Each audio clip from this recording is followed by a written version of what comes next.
Hey everyone! Welcome back. I am back today with more of the Promised Neverland, you guys. Not even sure what to say at this point. It's been a really wild ride so far, and if you're joining me early today, you already know what that means. It means you are one of my awesome patrons. Thank you so much, and as always, I'm sending up those big old hugs right through that screen. And if not, still thank you for joining me today. I'm glad you're here. I do hope you'll consider supporting me that way. The link to my Patreon is going to be in the description down below. So, it kind of felt like everything turned around for the better last episode, but in true Promised Neverland fashion, we had, we took one step forward and like five steps back. Because, yes, we did get a great redemption for Norman. We got just Emma and Ray confronting Norman and really getting through to him, and surprisingly, like, the whole thing being able to be reversed, like, fairly easily. I mean, not easily, but compared to, like, it looked like such chaos at first, and it was, that I wasn't sure, like, how fast it was going to spread, or, like, what our options were going to be in terms of, like, trying to stop it.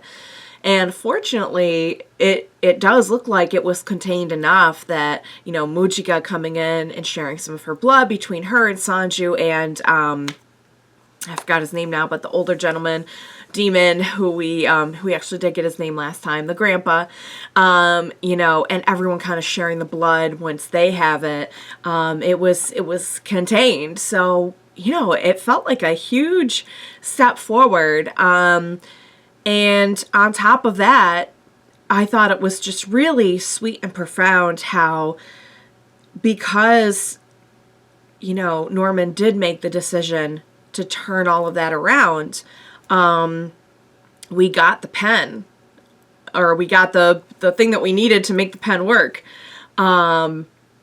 which had the blueprints, the cure. I mean, the cure, like, that's basically all our problems solved, like, all in one thing. But, should have known that we're going to have other stuff going on, like Isabella being a grandma is pretty terrifying. And the one advantage that we had over the whole, like, we're setting a trap for you guys with the whole Phil shipment thing, was that they had those blueprints, and they did have kind of the upper hand in that regard. And that end scene where we just, like, get a little bit of betrayal. I'm pretty sure that was Vincent. I'm not sure. I'm sure they'll go into it more. But that's the only person I can think of who it could be. But it's just the way it always goes on this show. We just take, like, one step forward and five steps back. So now we lost our advantage. Who knows what he's telling them? I'm assuming he's just telling them about, the blueprints that they have and their plan and the cure. But, I mean, certainly he would have enough info to just make this impossible for our crew. So I don't know what's going to happen next, but, one thing I've learned is that our kids always seem to persevere. So what do you say we go ahead and jump in and see what's going to happen next on The Promised Neverland? Let's go.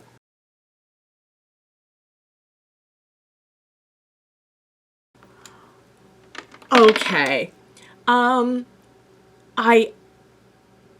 just so pleased with that. I'm just so pleased with it. That went right everywhere that it could.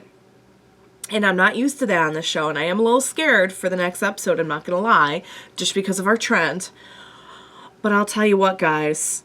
The thought had crossed my mind when Mom showed up that, is it possible she will end up helping?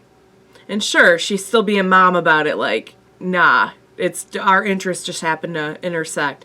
Yet she also looked like her heart stopped when Emma said, "Thank you, Mama."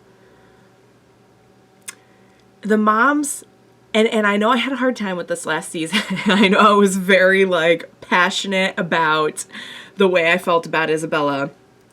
But I do recognize very much so that the moms and the sisters are just as oppressed as the kids in a way. yes, they don't die young. That's true. But I mean, they are in captivity just as much. The chips and everything, which, oh, I didn't even think of that when they got hacked, deactivated them. Heck yes. And mom had all the moms helping her. So can we assume that mom has been like training the other moms to like break out the same way that Emma and co have been training all the kids?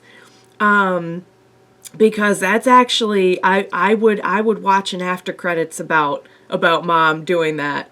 I really would. Never thought I would root for Isabella, but I gotta say, in this instance, I can really see her story turning around. I have no idea where we're going with it, but I would imagine if she can be free, why not be free? You know what I mean? Like, she's in that life because it was that or die, you know? She doesn't have some kind of maniacal stake in this. So it would be nice if they could all just go be free together. I do not know what Peter is going to do about all that. Remind me really quickly how the rat wreaths were, because I know they have mentioned this at some point, and they said Mr. Minerva's something or other. Remind me again really quick how they were involved again, because I know James rat wreath, like, that came up. But I can't, was he one of Minerva's followers or something? I can't remember. Sorry if I'm blanking on something super obvious. Phil is still cute as ever. And I gotta say, it really got to me when I just saw them reunited and saw them just beginning with their escape. Their real escape this time. You know, this felt like the true path to freedom. They were they've always been coordinated, but this time it really feels like they were a step or two or three ahead. And we know that Emma and Ray always felt like it wasn't really an escape because Norman wasn't there. And when Norman was there, it wasn't really an escape until we had all the little kids too. And so seeing them just be like, okay, let's pick up where we left off with that game of tag. I'll tell you what, that was some pretty great payoff for what we've invested in this series. Wow. And the demons.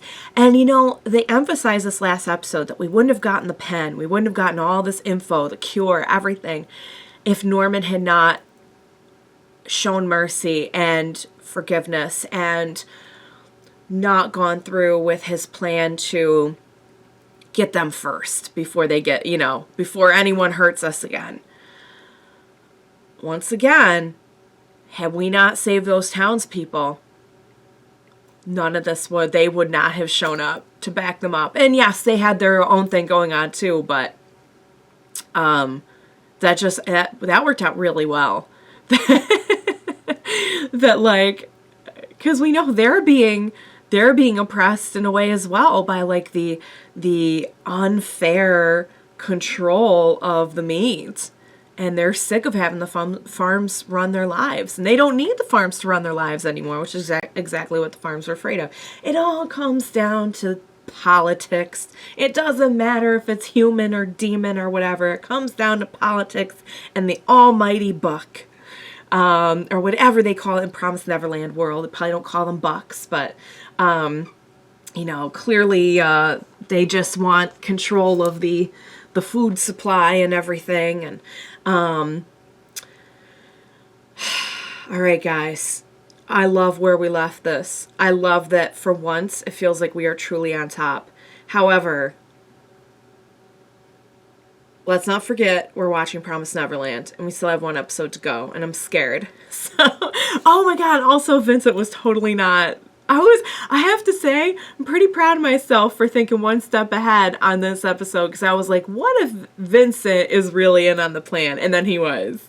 What if Mom's really going to help us out? And then she did. It's not often that I have like a win like that, so I'm just going to celebrate it while I can.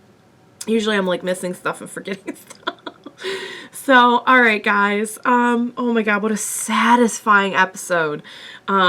I can truly sit here and say, for the first time in a while, that I thoroughly enjoyed that episode. It does not feel weird to say that I enjoyed it this time, because it was all good stuff. So I hope you enjoyed watching along with me. As always, thank you so much for joining me today. Please be sure to join me next time, and we will watch it together. Bye for now, guys.